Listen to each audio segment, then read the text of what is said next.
अस्सलाम वालेकुम व्यूअर्स, मियां Wahaj नेक्सपाथ real estate consultant के प्लेटफॉर्म से आप लोगों की खिदमत पे हाजिर है। इस वक्त रियल एस्टेट जो हमारी इंडस्ट्री है उस पर बहुत ज़्यादा टैक्सेस लागू कर दिए गए हैं। बहुत सारे लोग परेशान हैं और शायद नॉलेज की कमी की वजह से बहुत सारे लोगों के साथ स्कैम भी हो रहा है, फ्रॉड भी हो रहा है। लोग टैक्स की मद पे बहुत ज़्यादा पैसे वसूल कर रहे हैं। असल हकीकत क्या है, कौन कौन से टैक्स जो है वो वाकई लागू हुए हैं या जो इस वक्त अंडर डिस्कशन चल रहे हैं, क्या सारी चीज़ें और कौन से लोग हैं जिन पे किसी किस्म का टैक्स लागू नहीं होता, वो तमाम चीज़ें इस वीडियो के अंदर रखूंगा। इसलिए इस वीडियो को आपने पूरा जरूर देखना है और कोशिश करेंगे इसमें आपको मैं डिटेल से ब्रीफ कर सकूं।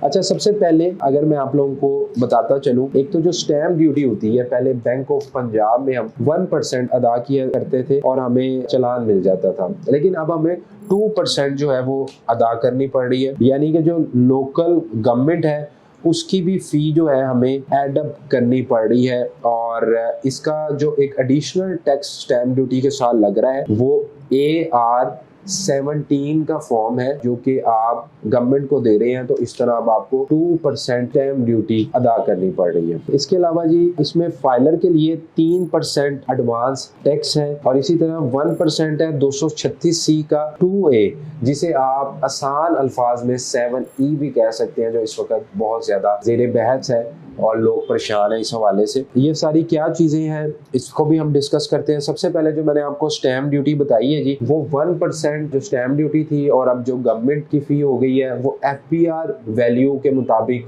आपको अदा करनी होगी। और इसके अलावा इसमें जी एक अच्छी चीज ये है कि ओवरसीज पाकिस्तानी जो कि डिक्लेयर्ड है कि ये ओवरसीज है और यानी वो साल में तकरीबन 183 डेज जो है वो मुल्क से बाहर रहते हैं, उनके लिए ये एक अच्छी ऑप्शन आई है कि इनके लिए 7E की शर्त नहीं रखी गई और इनको किसी किस्म की सर्टिफिकेशन भी नहीं लेनी, क्योंकि जो लोकल्स हैं उन पे अगर 7E लागू नहीं होता, पाकिस्तानी जो रेजिडेंट है, लेकिन उनको फिर भी जाके एक सर्टिफिकेट लेना पड़ेगा, एग्जेम्पशन सर्टिफिकेट लेना पड़ेगा कि जी हम पे लागू नहीं होता। लेकिन ओवरसीज के लिए ये एक बड़ी अच्छी चीज रखी गई है कि उन पे ये टैक्स लागू नहीं हो रहा। अब कौन से ऐसे लोकल पाकिस्तानी हैं जिन प्रॉपर्टीज के ऊपर ये 7E लागू नहीं हो रहा, वो मैं आपको शेयर कर देता हूँ। पहली चीज तो ये है, आपकी रिहाइश के लिए आपका जो अपना घर है उस पे कोई टैक्स नहीं है, एक घर अलाउ है। इसके अलावा आपके ऑफिसेज, जितने भी ऑफिसेज हैं जो आपके ज़ेरे इस्तेमाल है, जहाँ पे आप बिजनेस कर रहे हैं, वहां पे भी आपको 7E की छूट है, वो कंसीडर नहीं होगा।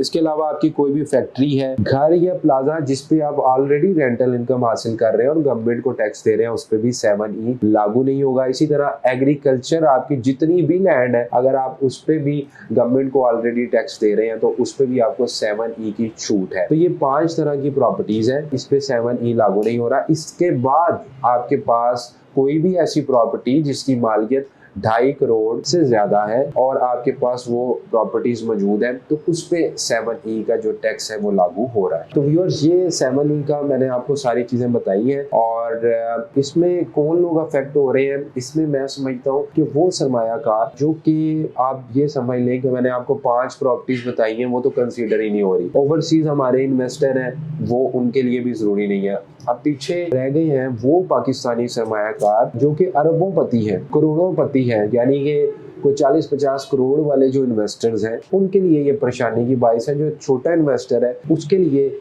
ये परेशानी की बाइस नहीं है। इसके अलावा फेयर वैल्यू की अगर हम बात करें, जो कि बहुत सारे लोग सोचते हैं कि ये जो टैक्स दे रहे हैं फेयर वैल्यू क्या होगी, तो DC रेट के मुताबिक अब आपने टैक्स नहीं देना। FBR की जो वैल्यू है या वो कंसिडर कर सकते हैं जब आप टैक्स देने जाएंगे, या आप जो एक्चुअल प्राइस है तो वो भी आप फेयर वैल्यू में काउंट होगा। वो अब आपकी मर्जी है कि आप कौन से रास्ते को चूज करते हैं। बाकी इस वक्त पाकिस्तान से मुल्क भर की जो एसोसिएशंस है उनका मुतालबा एक तो ये है कि 7E को लागू ना किया जाए। अब ये वक्त ही बताएगा कि 7E लागू होता है या नहीं होता, क्योंकि आज से 2 साल कबल भी ये 7E टैक्स लगाया जा रहा था, लेकिन 1100 से जायद पटिशन फाइल की गई लाहौर हाई कोर्ट में और लाहौर हाई कोर्ट ने गवर्नमेंट को कहा कि जी हमारी जान छुड़ाएं और आप इसमें कोई चेंजिंग लाएं, और इस पे फिर स्टे तमाम लोगों को मिला और ये टैक्स किसी ने अदा नहीं किया। अभी भी बहुत सारे लोग सरगर्म हैं, तमाम पाकिस्तान की डीलर एसोसिएशन सरगर्म है और इसमें वो एक और मुतालबा भी कर रहे हैं कि डीलर की जो कमीशन है वो 1% की बजाय 2% की जाए। अब ये मुतालबा किस हद तक कामयाब होता है,